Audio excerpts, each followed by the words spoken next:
The legal drama between Blake Lively and Justin Baldoni keeps heating up as Baldoni has responded with his plans to file a countersuit to Blake Lively's complaint. As a brief recap, Blake Lively filed an explosive complaint that accused her co-star Baldoni of sexual harassment on the set of the movie It Ends With Us, based on the novel by Colleen Hoover, and a subsequent smear campaign against her and her reputation with aims of ending her career. So Lively previously filed an 80-page complaint that not only details sexual harassment on the set, but it also breaks down a campaign of retaliation against her for having brought up these concerns that culminated in a smear campaign to tarnish her image and destroy her career. Baldoni's attorney, Brian Friedman, revealed that he is preparing to file a countersuit, as reported on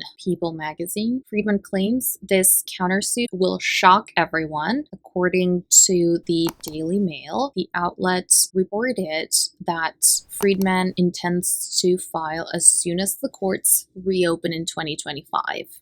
Blake Lively's publicist is now responding and pushing back at one of the claims in particular that came out of Baldoni's countersuit or proposed countersuit, specifically that the text messages that were subpoenaed were presented out of context, and that Blake Lively's filing was a ploy to rebuild her image following all the extremely negative media coverage that she had been facing throughout the It Ends With Us press tour. So according to the Daily Mail, Baldoni's countersuit will contain specific claims about Blake Lively's PR team, led by Sloan, with very interesting allegations that paint a picture of Blake Lively as a mastermind operation, claiming that Sloan planted stories to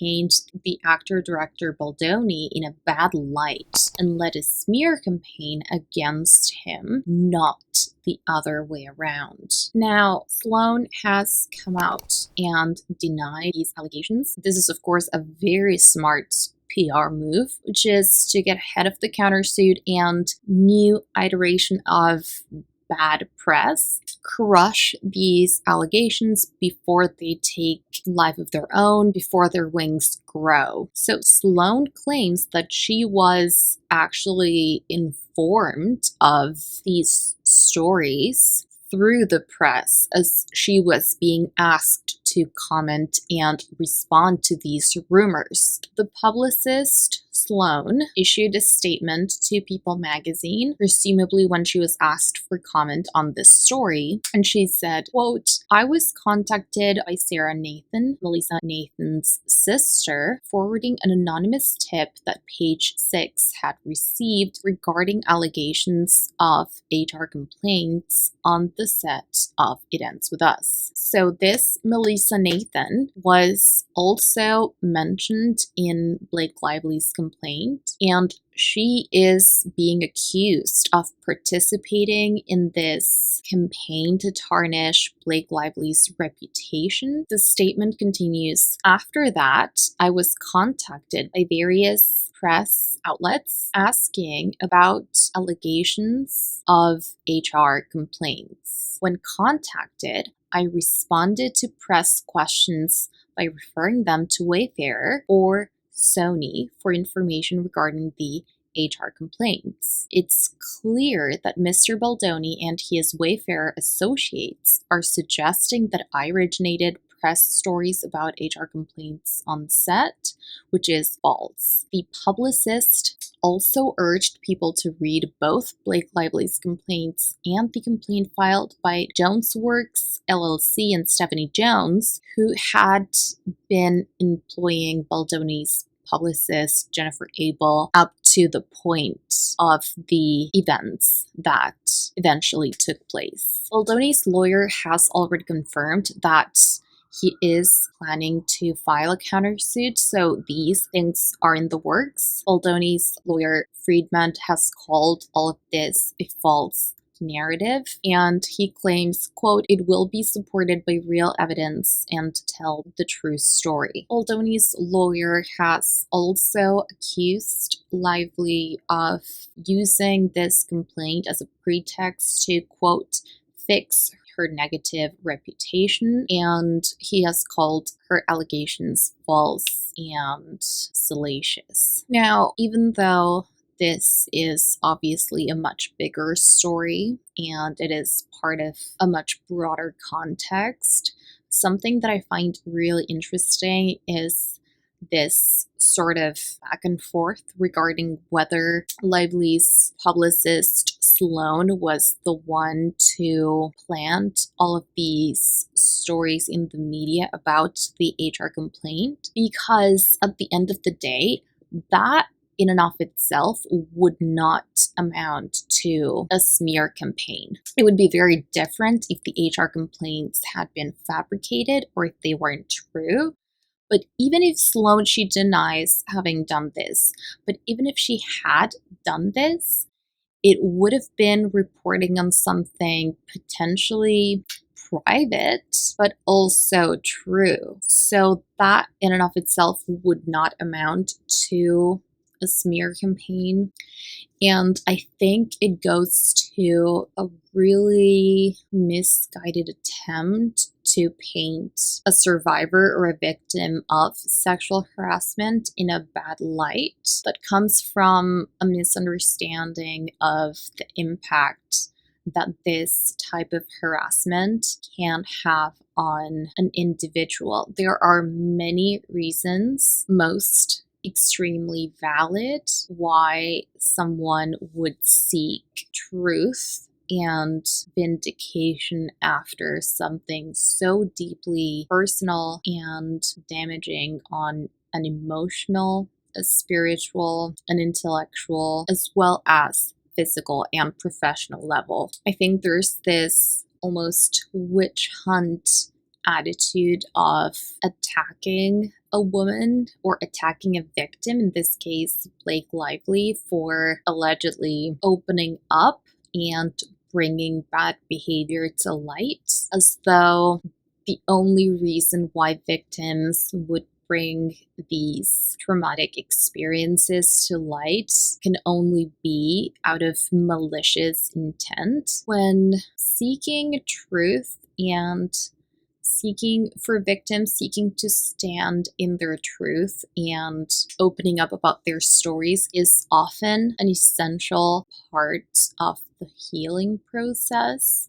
It is a very personal journey of vindication and of regaining power and control over their lives. And that is something that psychologically perpetrators often fail to understand, because harassment, even when it is sexual harassment, there's often a power dynamic that is much more prescient than actual sexual tensions. And this is very counterintuitive, but a logical thought process would be to accommodate for the victim to move forward as positively as possible so as to avoid further frictions and further problems for the company, in this case, the production company. But whenever it comes to these power dynamics, because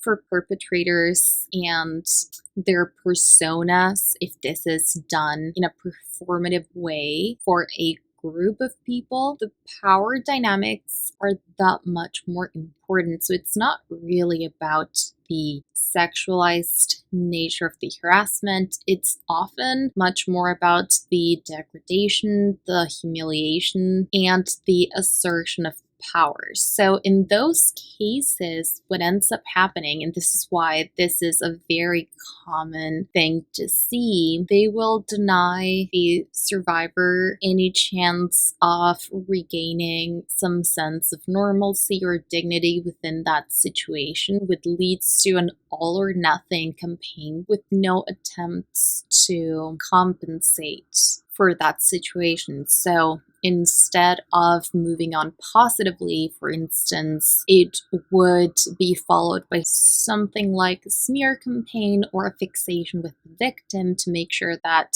they are forever dependent on this person, that their reputation is forever tarnished, that they can never find a job again, that they're never employed again, that they are rendered unemployable, that they can never rise above this situation and soar on their own. So this is actually a very common pattern of behavior. From what we're hearing, these allegations fall precisely within an almost textbook definition or pattern of behavior when it comes to harassment within a power dynamic. Now, on the one hand, one of the most shocking parts of the story, it's the same for everybody, the prominence and stature of Blake Lively and her husband. For a lot of people, I think it is quite surprising that this would happen to someone as famous as her. On the other hand, I think that is precisely the reason why she is able to follow up with legal action, which most women in a situation like this would not have the time, support, or resources to pursue. I would also point out that obviously it is amazing that Blake Lively is doing this and setting a precedent for so many women who find themselves in these or similar situations, and I'm sure that helping other women who don't have the voice or the opportunity to stand up for themselves in this way is a big part of the motivation, or at least part of the force giving her strength to move forward with this very difficult decision and action to take on. On the other hand, I do think that while the altruism is obviously a very important part of this, I'm sure that the personal motivations cannot be overstated. At the end of the day, going back to the beginning of this part of the video, being able to regain control of her life, her narrative, is often the only path to healing for victims, because a lot of people expect sexual harassment to only consist of sexual violence, but the assault on a woman's dignity, the quid pro quo implications, the humiliation, and the psychological warfare that this very public kind of harassment represents has lasting impacts on the emotional and mental well-being of a person. And it can even, if sustained for a long period of time, or if the actions were traumatic enough, it could even have incredibly debilitating physical repercussions on the victim. And there's no shortcut or easy solutions and recovery for these unfortunate circumstances, nor is there an easy fix for the health issues that accompany these incredibly damaging harassment campaigns. So again, far from being outcome oriented, I think that oftentimes these complaints and these attempts to bring justice and bring truth to light are more about the process and can be more process oriented than outcome oriented. And It is, to date, one of the few and often most effective, or the only effective, paths to recovery and healing. There's a lot of takeaways from these stories. I think for corporations, it is a reminder of the hidden costs of toxic work environments, not just in potential loss of talent, but think of the inefficiencies. In this case, poor morale among cast members was so palpable that it may have single-handedly destroyed the film's potential at the box office. Just the toxic environment alone, regardless of any kind of excellence in screenwriting, story, costumes, talent, the lack of safety and human resource management on set may have single-handedly destroyed the entire project. So the takeaway is some of the few problems that are often overlooked are not just talent retention, but also efficiency and outcomes, as well as the risk factors and the financial burden of potential lawsuits and health risks, injuries, or problems among staff. Just problems that are traditionally overlooked by legacy productions, media, and traditional businesses and companies. On the other hand, the takeaway for audiences is the resilience that it takes to deal with these situations, especially after the Me Too movement. The idea of speaking up is often romanticized, and that is often not the case. Speaking up can come with incredible challenges, and it's often just the beginning of a very arduous process.